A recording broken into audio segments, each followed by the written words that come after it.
দর্শক, আজকের ভিডিওতে আমি আপনাদেরকে দেখাবো একদমই অল্প খরচে কিভাবে একটা আদর্শ মুরগির খামার করা যায়। পুরোপুরি ভিডিওটা দেখলে কিন্তু অনেক কিছু শিখতে পারবেন। দেখুন, এখানে খামারটা কিছুটা তৈরি করা হয়েছে আগে থেকে, তারপরে বাঁশের ফালি নিচ্ছে। বাঁশের ফালিটা সুন্দরভাবে চেঁচে এটাকে একদমই চিকন চিকন করা হচ্ছে, কারণ এটা দিয়ে বেড়ার মতো দরজা জানালা এগুলো করা হবে। দেখুন কিভাবে সুন্দরভাবে বুনছে। যখন বোনা হয়ে গেছে, চারিদিকের আগাছাগুলো কেটে নিল। এবার এইটা মাপ দেখছে যে মাপটা ঠিক আছে কিনা।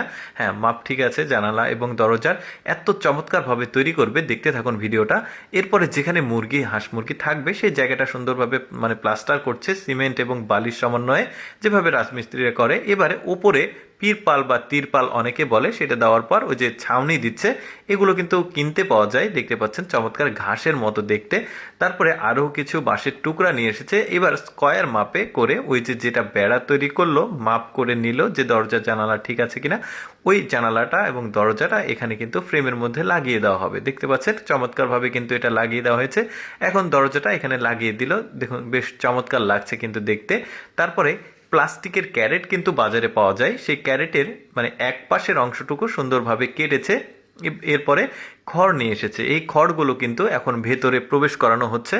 প্রতিটা ক্যারেটে খড় দেওয়া হচ্ছে। ক্যারেটগুলো একটার উপর একটা 4টা স্তর করা হয়েছে। বেশ চমৎকার। এবার কয়েকটা বাঁশের মাচার মতো করে